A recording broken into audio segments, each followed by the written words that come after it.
제 아들의 결혼식을 제 손으로 엎었습니다. 저는 그날 상견례 자리에서 물컵을 내려놓고 이렇게 말했습니다. 이 결혼 못 시킵니다. 순간 식당 안이 숨소리까지 들릴 만큼 조용해졌습니다. 제 아들 현우가 저를 봤고 제 남편은 놀라서 제 얼굴을 쳐다봤고 맞은편에 앉아있던 여자 하나는 입가에 걸어놓고 있던 미소가 그대로 굳어버렸습니다. 그리고 그 여자 옆에 앉아있던 사람, 저를 고등학교 때부터 평생 눈엣 가시처럼 여기며 한 번도 제대로 친한 적 없으면서 늘 저를 깎아내리고 비웃고 흠집 내던 인간, 박미숙. 그 여자가 천천히 저를 쳐다봤습니다. 저도 그 여자를 똑바로 봤습니다. 그리고 다시 말했습니다. 전 이 결혼 절대 못 시켜요. 제 아들이 당황한 목소리로 말했습니다. 엄마 지금 무슨 말이에요? 저는 아들 얼굴을 잠깐 봤다가 다시 맞은편으로 시선을 돌렸습니다. 왜 못 시키는지 나는 이 자리에서 다 말할 수도 있어. 근데 그러면 서로 더 취해질 것 같아서 참고 있는 거야. 제 말이 끝나자 박미숙이 억지로 웃으면서 말했습니다. 아니, 정희야. 애들 앞에서 이게 무슨 소리야? 우리끼리 무슨 오해가 있더라도. 저는 그 말을 딱 잘라 끊었습니다. 오해? 그리고 제가 웃었습니다. 너는 아직도 내가 무슨 짓을 했는지 오해 정도로 넘어갈 수 있다고 생각하니? 그 순간 예비 며느리 될 아이 수진이라고 했죠. 그 아이 얼굴이 하얗게 질렸습니다. 아마 그때까지는 몰랐을 겁니다. 자기 엄마와 제가 이렇게 얽혀 있을 줄은. 저는 천천히 자리에서 일어났습니다. 현우야, 엄마는 이 자리 더 못 있겠다. 제 아들이 급히 따라 일어나며 작게 말했습니다. 엄마 잠깐만요. 적어도 이유는 저는 아들만 들을 수 있게 낮고 단호하게 말했습니다. 이유는 집에 가서 말해줄게. 근데 하나는 분명해. 저 집안이랑은 안 된다. 그 말에 박미숙 눈빛이 변했습니다. 예전부터 그랬습니다. 겉으로는 웃고 있는데 눈빛은 독한 사람. 그 여자가 낮게 이를 갈 듯 말했습니다. 정희야. 지금 내 감정으로 애들 인생 망치겠다는 거야? 저는 가만히 그 얼굴을 보다가 말했습니다. 내 감정으로 망치는 게 아니라 내가 아들 인생 지키는 거야. 그리고 식당을 나왔습니다. 그날 저는 상견례장을 엎었습니다. 사람들은 보통 그런 자리에선 참고 넘긴다고 하죠. 애들 일인데 체면이 있는데 여기까지 왔는데 어떻게 그러냐고. 그런데요. 참아야 할 자리가 있고 엎어야 할 자리가 있습니다. 그날은 엎어야 하는 자리였습니다. 왜냐고요? 그 여자 박미숙을 저는 너무 오래 봐왔거든요. 남의 인생을 망치는 방법을 어릴 때부터 너무 잘 알던 인간을요. 제 이야기 끝까지 들어주세요. 이야기 시작 전 좋아요와 구독 한 번씩 눌러주세요. 박미숙을 처음 본 건 고등학교 1학년 때였습니다. 같은 반이었지만 친구는 아니었습니다. 처음부터 유난히 친해질 이유도 없었고 그렇다고 대놓고 싸운 적도 없었습니다. 근데 이상한 애들이 있잖아요. 나를 보면 꼭 한마디를 얹어야 하는 사람. 내가 뭘 입고 왔는지, 뭘 말했는지, 누가 나랑 친한지, 성적이 어떤지, 선생님이 나를 어떻게 보는지 그걸 늘 지켜보다가 딱 사람들 앞에서 기분 나쁘게 만드는 애. 미숙이가 딱 그랬습니다. 제가 고등학교 입학하고 새 교복 치수를 맞춰 입고 갔던 날이 기억납니다. 저희 집이 엄청 부자는 아니었지만 그래도 부모님이 옷 하나는 단정하게 입히는 분들이었어요. 그날 담임 선생님이 김정희는 교복이 아주 잘 어울리네 하고 웃으셨는데 옆에 있던 미숙이가 바로 이랬습니다. 예쁜 애들은 좋겠다. 돈도 들여서 딱 맞게 해주고. 교실이 웃음바다가 됐어요. 말만 들으면 별것 아닌 것 같죠? 근데 어린 나이엔 그런 말이 오래갑니다. 칭찬받은 순간이 순식간에 민망한 순간으로 바뀌거든요. 그 다음에도 그랬어요. 제가 국어 101장에서 상을 탔을 때는 애들 앞에서 이렇게 말했습니다. 쟤는 원래 선생님들이 좋아하잖아. 글 잘 써서 받은 건지 예뻐서 받은 건지 누가 알아? 또 웃음. 항상 그런 식이었습니다. 저를 때리거나 대놓고 욕한 적은 없어요. 근데 더 지독했습니다. 대놓고 못된 애는 사람들이 금방 압니다. 그런데 박미숙은 늘 웃으면서 사람을 깎아내렸어요. 그래서 제가 화를 내면 오히려 제가 예민한 사람이 됐습니다. 얘는 왜 이렇게 예민하냐? 농담도 못 알아듣네. 그게 박미숙이 제일 잘하는 방식이었어요. 사람을 찌르고 자기는 웃고 상대가 아파하면 상대만 이상한 사람 만드는 거. 저는 그 시절 그 애가 왜 저러는지 몰랐습니다. 나중에야 알았어요. 질투였던 것 같고 열등감이었던 것 같고 어쩌면 둘 다였겠죠. 제가 공부를 아주 잘한 것도 아니고 학교 최고 미인이었던 것도 아닙니다. 근데 미숙이는 늘 제가 자기보다 조금씩 낫다고 생각했던 것 같아요. 그래서 가만히 두질 못한 거죠. 대학 가고 취직하고 결혼하고 그 뒤로는 자연스럽게 멀어졌습니다. 솔직히 잊고 살았어요. 나이 들면 예전 감정도 좀 무뎌지잖아요. 바쁘게 살다 보면 싫었던 사람 얼굴도 흐려집니다. 저는 그렇게 생각했습니다. 그 인간을 다시는 볼 일 없을 줄 알았어요. 제 삶은 누가 부러워할 만큼 화려하진 않았지만 적당히 반듯하고 안정적이었습니다. 남편은 의사입니다. 개인 병원을 크게 하는 사람은 아니고 조용하게 자기 자리 지키며 사는 사람입니다. 아들 현우도 의사가 됐습니다. 어릴 때부터 성실했고 말수가 많진 않지만 중심이 있는 아이였어요.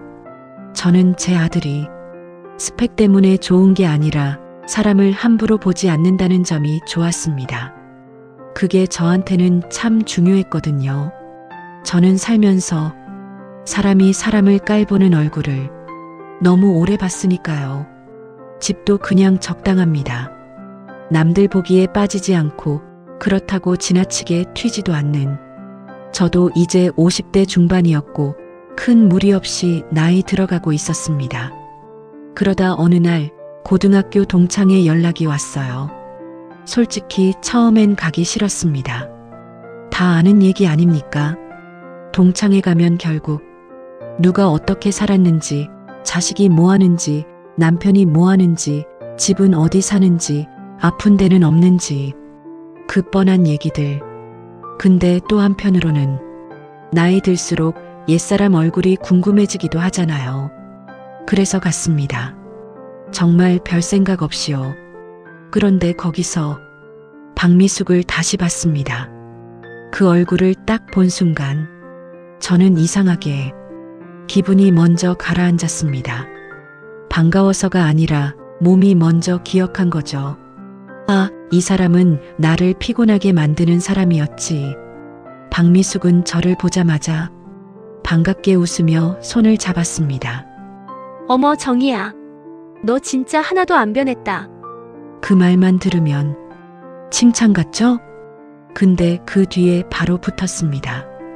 얼굴 손댔어? 요즘 다들 하잖아. 너는 진짜 티 안 나게 잘했네. 주변에 있던 몇몇이 웃었습니다. 저는 그 순간 바로 알았어요.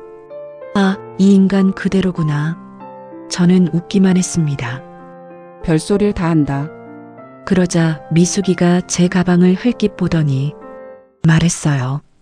근데 너는 여전히 티나게 좋은 거 들고 다닌다. 역시 팔자 좋은 애들은 다르네. 저는 그때부터 한마디 한마디를 세기 시작했습니다. 왜냐하면 사람은 안 변해도 방식은 더 교묘해지거든요. 그리고 아니나 다를까 그날 미숙이는 시작부터 끝까지 저를 긁었습니다. 남편 이야기가 나오자 누가 저한테 물었어요. 정희 남편 의사라며? 아직 병원해? 제가 그냥 응, 조용히 잘하고 있어. 했더니 미숙이가 웃으면서 말했습니다. 넌 참 팔자가 좋다. 원래 학교 때도 보면 이상하게 고생 안 하게 생겼잖아. 사람들이 그냥 웃고 넘겼습니다. 근데 그 말은 제가 노력해서 살아온 시간을 한 번에 지워버리는 말이었어요. 팔자가 좋다. 그 말 참 편하죠. 남이 이룬 걸 다 운으로 만들 수 있으니까. 그 다음엔 아들 이야기가 나왔습니다. 누가 제게 물었죠. 현우는 뭐해? 의사 됐다며? 제가 짧게 대답했습니다. 응. 지금 병원 다니고 있어. 그러자 또 미숙이가 바로 받아쳤어요. 와, 집안이 그냥 의사 집안이네. 근데 요즘은 의사도 옛날만큼은 아니지 않나? 그 말에 주변이 순간 조용해졌어요. 저는 웃지도 않았습니다. 그러자 미숙이가 얼른 농담인 척 덧붙이더군요. 아니 뭐 세상이 워낙 바뀌어서 그렇다는 거지. 그리고는 기다렸다는 듯 자기 딸 이야기를 꺼냈습니다. 우리 딸도 곧 결혼해.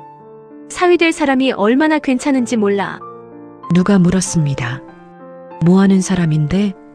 그 여자가 입꼬리를 올리며 말했죠. 아주 잘 나가. 돈도 잘 벌고 키도 크고 얼굴도 잘생기고 무엇보다 우리 딸을 얼마나 좋아하는지 몰라. 듣고 있던 저는 이상하게 그 말이 공허하게 느껴졌습니다. 자랑을 하는데 정작 구체적인 건 없었어요.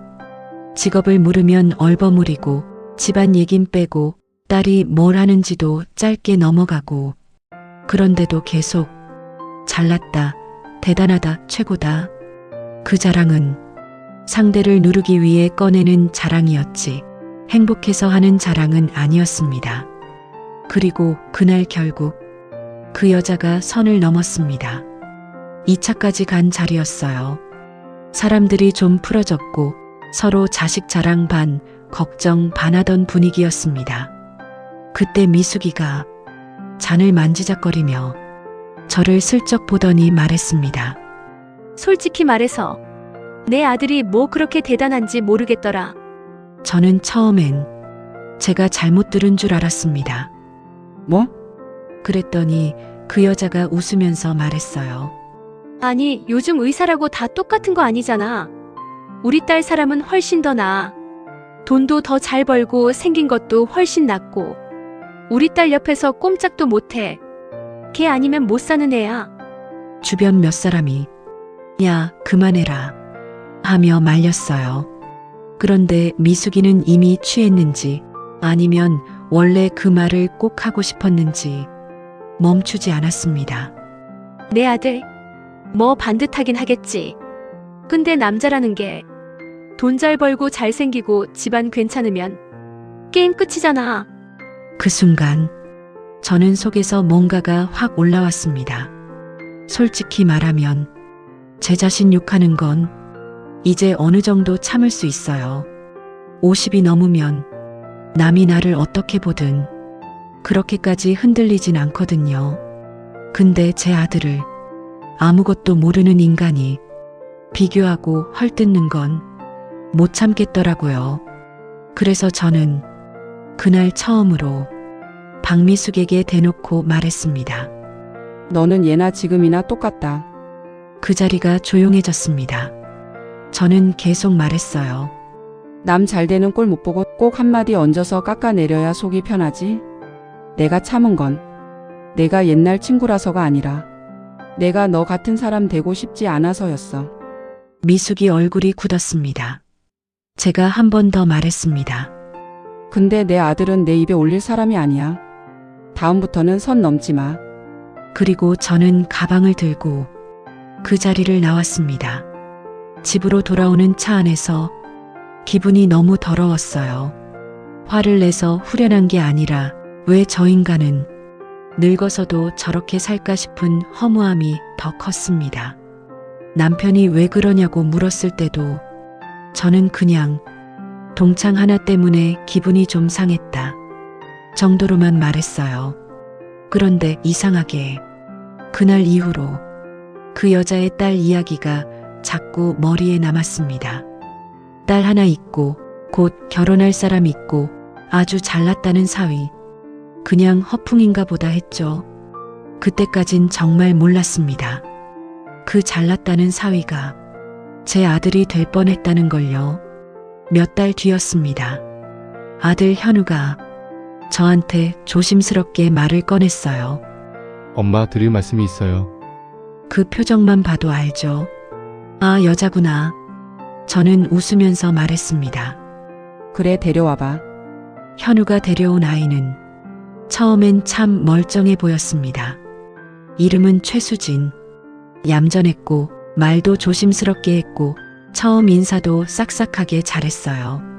직업은 간호조무사라고 했습니다.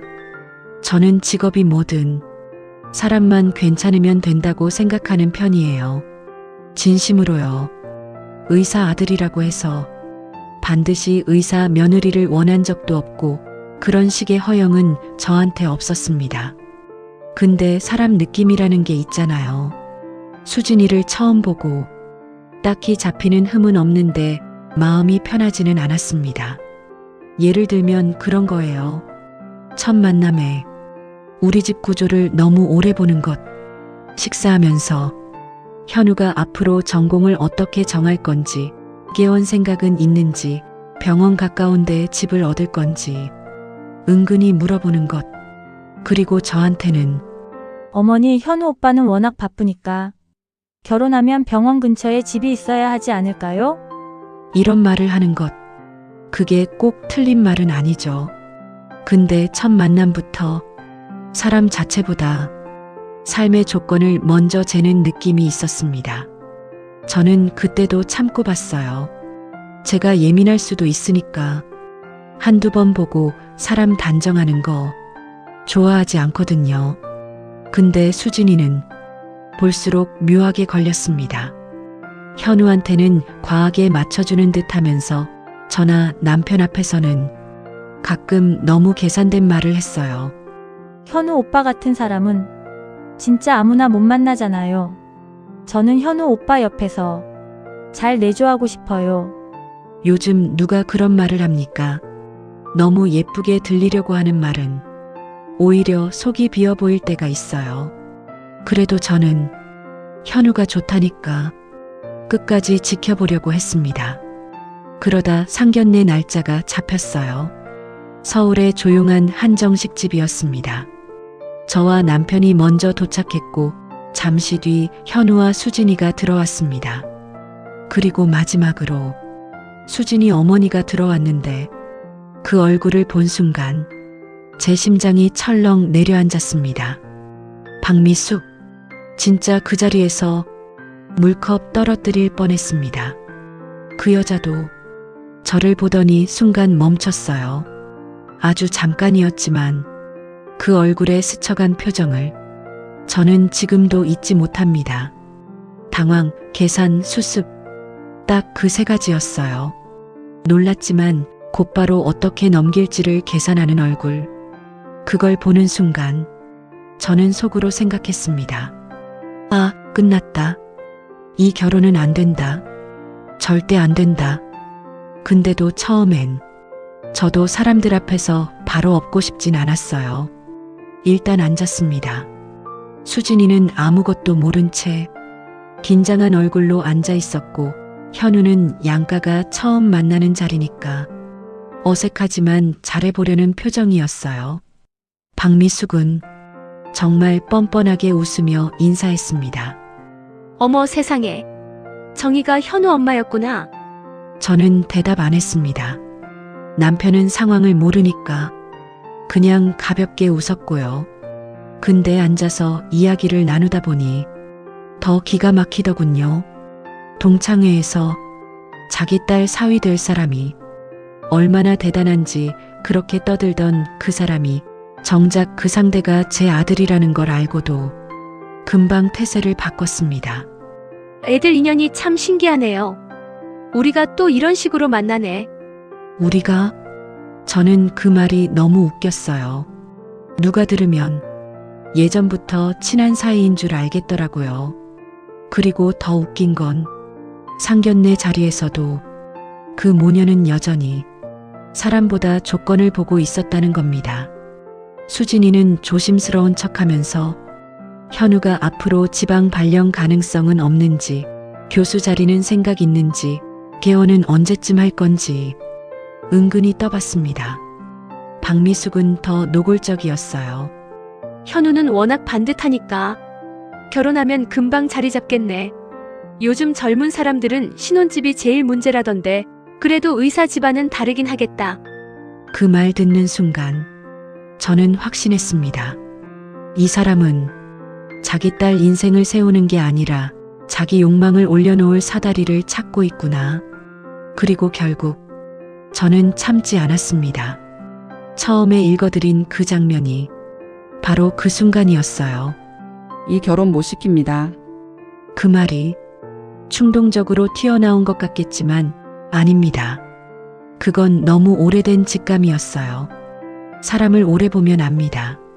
그 사람이 위기 앞에서 어떤 표정을 짓는지, 남의 좋은 걸 볼 때 눈빛이 어떻게 변하는지, 자기 이익을 위해 얼마나 빨리 얼굴을 바꾸는지. 박미숙은 한 번도 변한 적이 없었습니다. 나이가 든다고 사람이 깊어지는 게 아니에요. 어떤 사람은 나이가 들수록 더 교묘해질 뿐입니다. 집에 돌아오고 나서 현우가 제 방으로 들어왔습니다. 아들이 저를 보고 조용히 묻더군요. 엄마, 설명해 주세요. 저는 그날 처음으로 현우에게 박미숙 이야기를 했습니다. 고등학교 때부터 그 여자가 저한테 어떻게 굴었는지, 왜 대놓고 싸우진 못했는지, 웃으면서 사람 망신 주는 사람이 얼마나 더 무서운지, 동창회에서 내 아들까지 입에 올리며 비교하고 깎아내렸다고도 말했습니다. 그리고 상견례 자리에서 수진이가 했던 질문들, 미숙이 눈빛, 그 모녀가 사람보다 조건을 먼저 본다는 느낌까지 저는 감정적으로만 말하지 않으려고 애썼습니다. 왜냐하면 아들에게 단순히 엄마가 저 사람 싫으니까 헤어져. 이렇게 말하고 싶진 않았거든요. 그래서 저는 아주 천천히 하나씩 짚어서 말했어요. 현우야, 엄마가 사람 함부로 판단하는 사람 아닌 거 알지? 아들이 고개를 끄덕였습니다.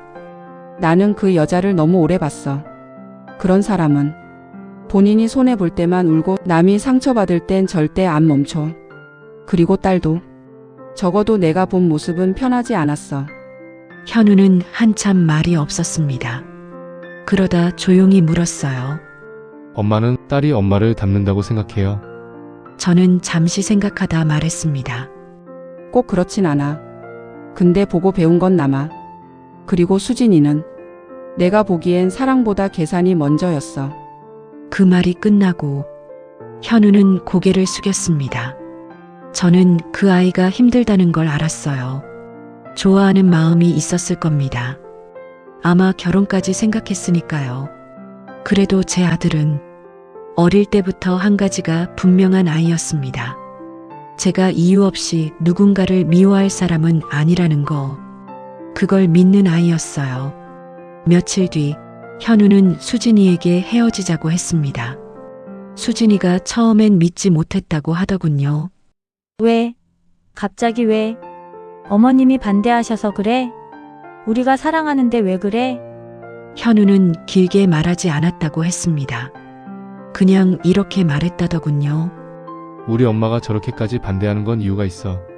나는 그 이유를 무시하고 갈 수 없어. 그 말을 듣고 수진이가 울며 매달렸다고 했습니다. 처음엔 울고, 그 다음엔 화내고, 나중엔 원망하고. 내가 뭘 그렇게 잘못했는데? 엄마들끼리 감정이 있으면 우리가 무슨 죄야? 오빠는 나보다 엄마가 더 중요해? 그 말을 전해 들으며 저는 마음이 조금도 흔들리지 않았습니다. 왜냐하면 그 질문 속에도 핵심이 없었거든요. 사람이면 어머님이 왜 그렇게까지 반대하시는지 내가 돌아보겠다. 이렇게 나와야 해요. 근데 수진이는 끝까지 자기 손에 놓치게 된 조건과 자리만 아까워했습니다. 그리고 며칠 뒤 예상대로 더 큰 일이 벌어졌습니다. 수진이가 집에 돌아가 박미숙에게 난리를 친 거예요. 그건 나중에 미숙이 입으로 직접 들었습니다. 엄마가 왜 입을 함부로 놀려서 일을 이렇게 만들어? 그 사람이 누군지도 모르고 자랑하고 깎아내리고 다 망쳤어. 내가 겨우 잡은 인생인데 엄마가 망친 거야. 엄마가 책임져. 그 말을 들었을 때 저는 솔직히 조금 놀랐습니다.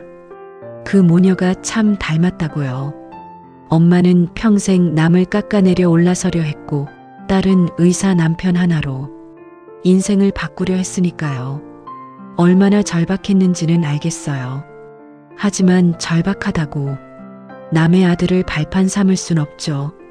그 뒤로 박미숙에게 연락이 오기 시작했습니다. 처음엔 전화 안 받았습니다. 그 다음엔 문자. 정희야, 잠깐만 만나자. 애들 일은 애들 일로 보자. 내가 사과할게. 저는 답장 안 했습니다. 그러자 하루는 집 앞까지 찾아왔더군요. 인터폰 화면에 그 얼굴이 뜨는 순간 얼마나 기가 막히던지 저는 문을 열지 않았습니다. 그러자 그날 저녁 긴 문자가 왔어요. 수진이가 밥도 못 먹고 온다. 내가 나한테 화난 건 알겠는데 애 인생까지 그러지 마라. 제발 한 번만 봐줘. 저는 그 문자를 보고 이렇게 답장했습니다. 내 아들 인생 먼저 생각할게. 그 뒤로도 며칠이 더 지났고 결국 박미숙이 아는 동창 하나를 통해 저를 겨우 불러냈습니다. 딱 10분만 만나달라는 말에 저는 나갔어요. 왜 나갔냐고요? 끝을 내고 싶어서요. 이제 정말 정리할 때가 됐다고 생각했습니다. 장소는 동네 카페였습니다.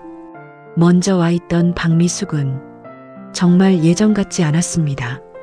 항상 새 보이려고 하고 여유 있는 척하고 남 위에 서려던 얼굴이 그날은 다 무너져 있었어요. 화장도 들떠 있었고 눈은 퉁퉁 부어 있었고 앉아있는 자세부터 조급했습니다.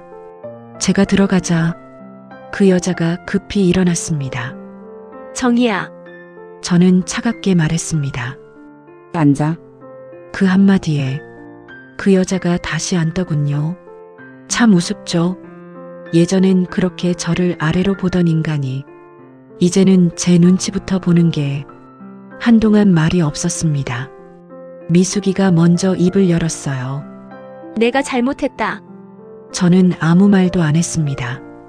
그 여자가 다시 말했습니다. 예전 일도 그렇고 동창회 때도 내가 선 넘은 거 알아. 근데 애들 일은 다르잖아. 그 말을 듣는 순간 저는 헛웃음이 났습니다. 다르긴 뭐가 달라. 넌 평생 똑같았어. 미숙이가 급히 말했습니다. 수진이는 진짜 현우 좋아해. 걔가 지금 죽겠다고 그래. 저는 그 여자를 똑바로 보고 말했어요. 좋아해서? 아니면 놓치기 싫어서? 그 여자가 입을 다물었습니다. 저는 계속 말했습니다. 내 딸이 현우를 사람으로 좋아한 건지 의사라서 붙잡은 건지 내가 모를 줄 알아? 상견례 자리에서 니들 모녀 눈빛 다 봤어. 사람을 본 게 아니라 조건을 봤지. 박미숙 얼굴이 굳었습니다. 그러더니 갑자기 테이블 위로 손을 내밀며 말했습니다. 정희야, 한 번만 봐주면 안 되겠니? 제가 차갑게 대답했습니다. 안 돼. 그 여자가 떨리는 목소리로 말했어요. 우리 수진이 이 결혼 아니면 안 된다. 저는 그 말이 너무 역겨웠습니다. 그래서 바로 받아쳤습니다. 왜? 내 딸이 의사랑 결혼 못하면 인생 끝나기라도 해? 그 여자가 울먹이며 말했습니다. 그런 뜻이 아니라 그런 뜻 맞아. 저는 딱 잘라 말했습니다. 내 딸 인생을 왜 우리 아들한테 책임지워? 그 순간 박미숙이 갑자기 자리에서 일어났습니다. 그리고 정말 제가 예상도 못한 행동을 했어요. 제 앞에서 무릎을 꿇었습니다. 카페 사람들이 다 쳐다봤습니다. 그 여자가 울면서 말했습니다. 내가 잘못했다. 내가 원하면 내가 무슨 말이든 다 들을게. 제발 결혼만은 깨지지 않게 해줘. 수진이 진짜 무너진다. 그 모습을 보는 순간 솔직히 말하면 이상하게 속이 시원하기보다 허무한 기분이 먼저 들었습니다.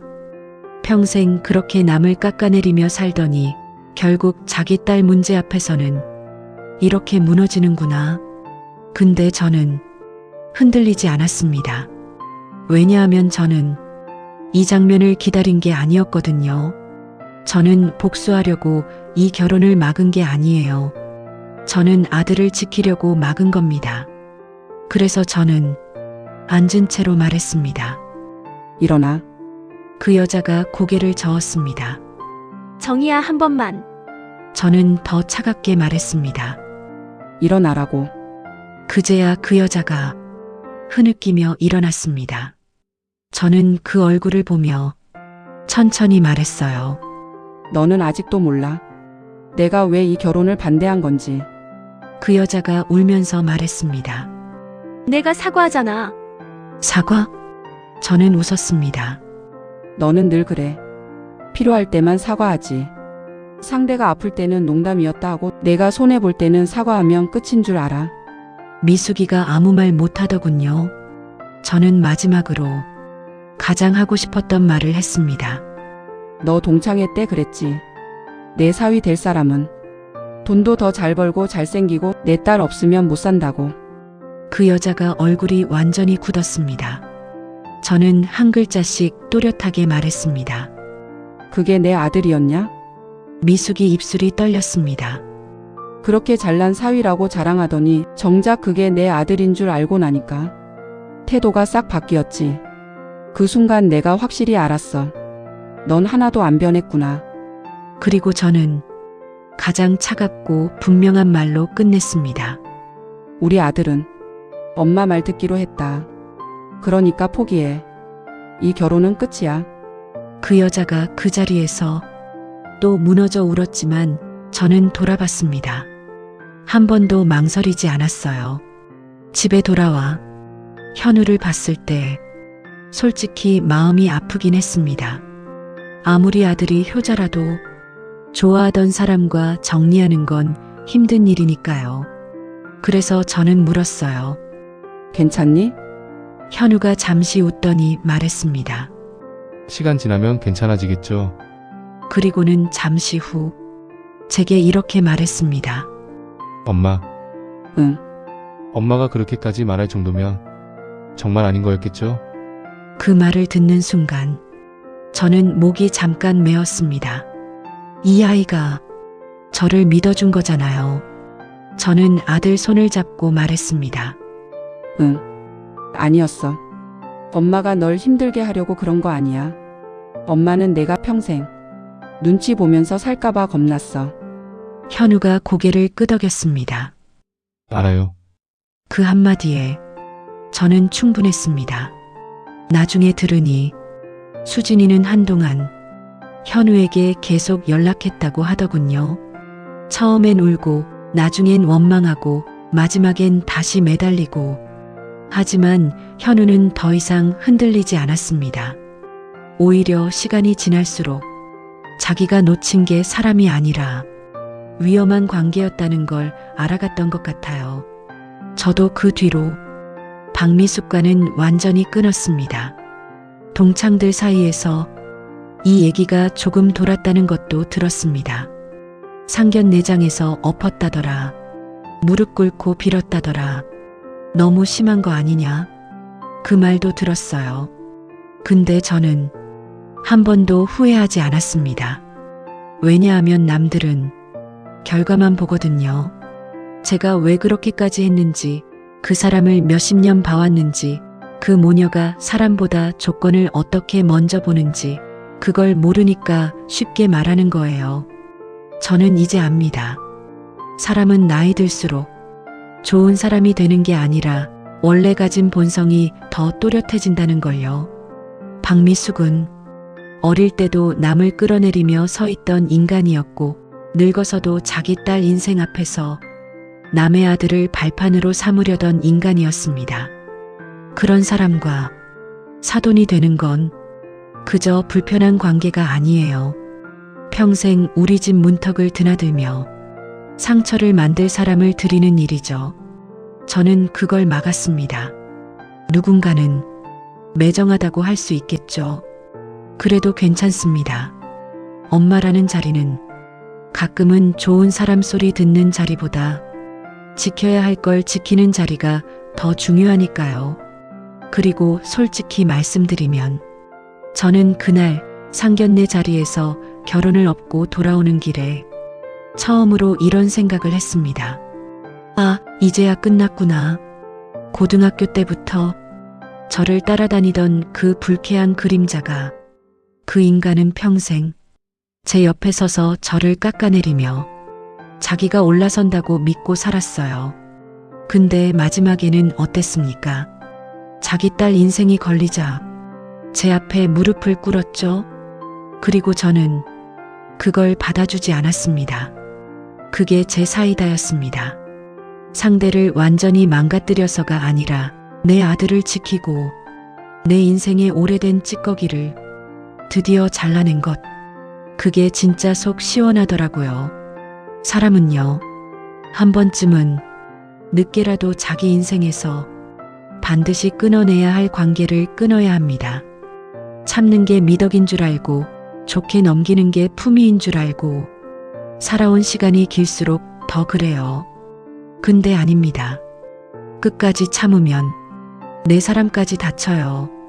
저는 이번에 그걸 다시 배웠습니다. 그리고 제 아들은 엄마 말대로 했습니다. 그걸로 됐습니다. 아들이 좋은 집안, 예쁜 여자, 조건 좋은 결혼을 놓친 게 아니냐고요? 아니요. 제 아들은 위험한 결혼을 피한 겁니다. 그건 잃은 게 아니라 지킨 거예요. 그리고 박미숙은 아마 평생 잊지 못할 겁니다.